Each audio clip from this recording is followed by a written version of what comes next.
Today I'm going over all the level 2 tier 1 raids as a Mayhem Berserker, so Griffith can't keep getting away with these demon boys. And this is going to get quite a bit harder, as every boss has a special mechanic that I'm going to go over, and also show you how not to do it. But everything you need is going to be timestamped, including our build. And I just wanted to thank everyone that's been subscribing lately. I really appreciate all the love. And for all you askers, I upload Mondays, Wednesdays, and Fridays. And if I'm feeling spicy, there's a bonus video. So if you gain any value from this, I'd really appreciate if you subscribe. My name's Claysthetics, and we're running right into it. And don't forget to like the video. It's the only way YouTube knows I exist. And lighting this off, my build. It's the same build from the tier 1 level 1 video. But thank you to the mans who let me know that I described Hellblade correctly in the video, but had one of the wrong tripods in the pictures.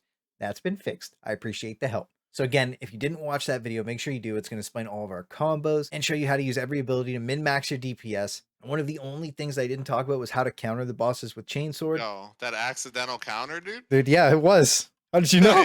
I know, because I saw you dodge out of the way. Now I'm going to go over every tier 1 level 2 boss and their mechanics, including the Abyss raids. And starting with Chromadium, the big turtle boy. And there will be more turtle boys later, so it's important to learn all the turtle things. And first of all, they take more damage when you break their shells, so bring destruction bombs and blow them up. It's also good to bring corrosives, but you can just get away with destruction if your party's low stagger. So after you break him the first time, he's going to fall over and take full damage. And the second time you break him, he's going to take bonus damage. So keep breaking him and keep pumping with your big cooldowns like your ultimates, and you'll end up beating him down pretty fast. But the most important thing to know is to watch this big man's legs, because when they quiver, he's letting you know you need to take a walk. He's going to jump up in the air and slam down, but then you have to be able to keep him on the corner of your screen to see if he's going to jump up and down again, because the second jump is the lethal one. It's going to spawn rocks, it's going to blow up, you're going to just die. If you play on the Force 21:9 aspect ratio, you can catch him on the side of your camera a little easier, and if you're a newer player, I probably recommend that, but for the most part, you can do it in the normal aspect ratio just fine. It doesn't really make a difference. The main thing is do not get hit by the double jump or you're done. Other than that, just don't stand at his face. He has a breath and a charge. Avoid all the red stuff, and he's going to be shooting out meteors.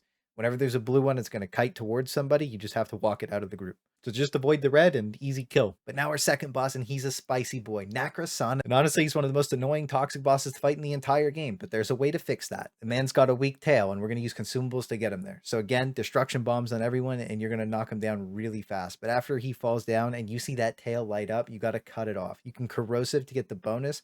So basically, you need to take skills with extra weak point damage. Something like Aurora Blade is super valuable. And I even changed my red dust over to get that extra weak point damage because we were struggling to cut the tail initially. On average, it took us 2 knocks because we were just low weak point damage. The main idea is to stay out of that electric phase as much as possible because that's when he's deadly. All of his normal abilities are kind of a meme, really easy to deal with, and it's basically a free ride, full W key.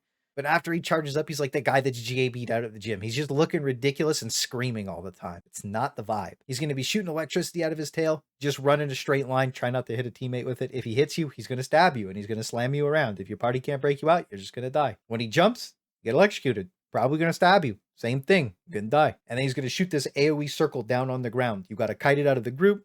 Make sure you don't hit anybody else with it. Make sure you just keep running. Don't get hit by it. It goes off 3 times. And then when he does this big AoE thing around him, just make sure you're slamming him right behind his back legs. That's usually the safe point for it. It won't hit you there. And then his last thing is he jumps in the ground. He chases one person around. You can see a dust cloud and he's going to jump out at you. But now for our third boss, Yoho. And she's probably the easiest and fastest one if you're good at managing fire stacks and damage cooldowns. And you will need Panchaea for this boss.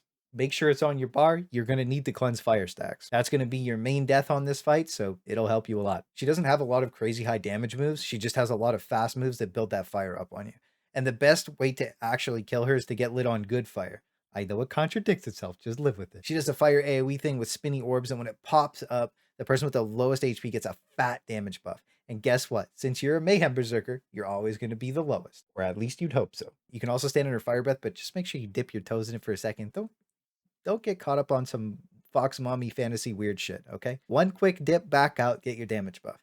And the last way to get it is when she starts spawning orbs or rapid firing all over the room, grab 3 red ones and boom, you're on the moon. If you're buffing correctly, she's going to die fast. And the things to avoid are her spinny thing, where she just spins around, you just dash towards her, she's going to spawn other ones around, just don't get hit by it.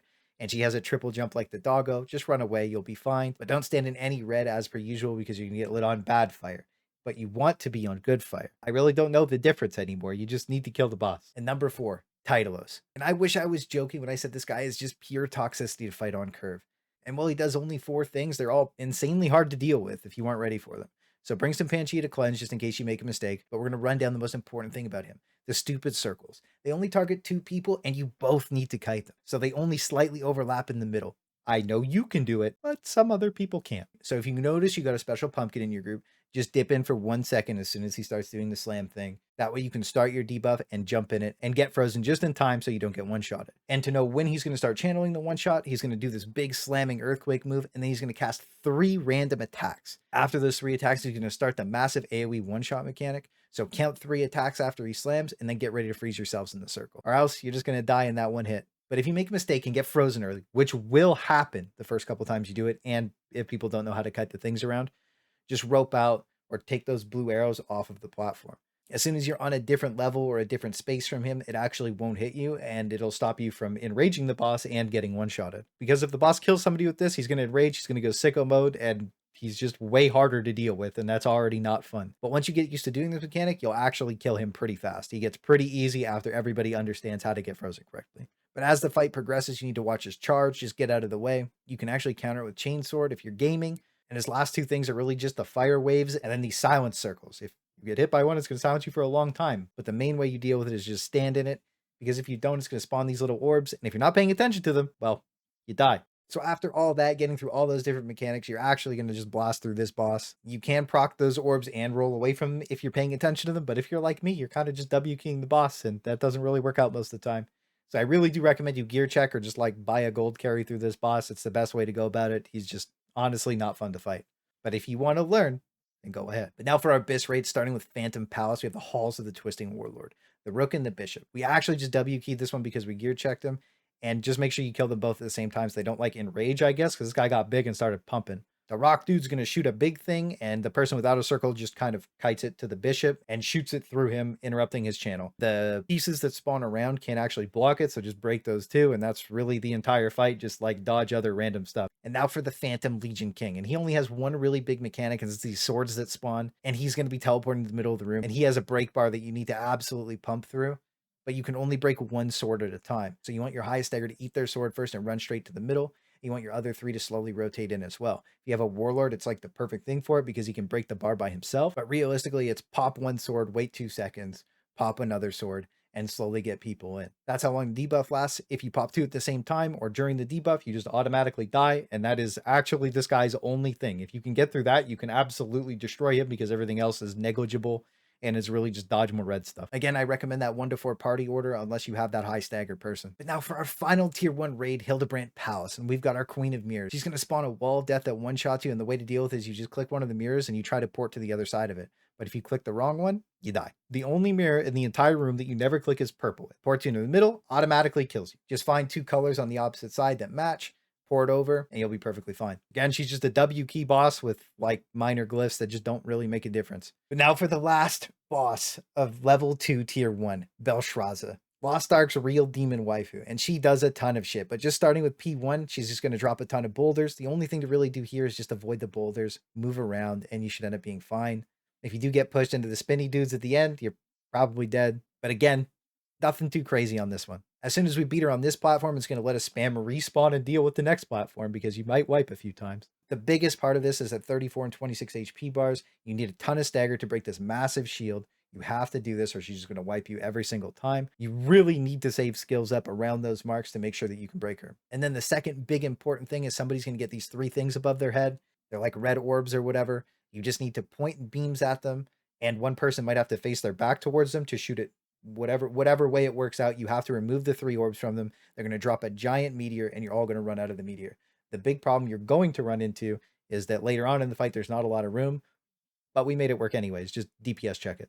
If you do fail the mechanic, you all get rooted, and anybody inside of the meteor just dies instantly. So that's how it goes. Every boss in tier 1 level 2, they all got quite a bit harder from the level 1 stuff, and it really sets the pace for the game going forward. And honestly, because of the amount of materials in the game and the cash shop, you can just basically keep gear checking everything. But at the end of the day, there might be pay to progress, but there's no pay to get good.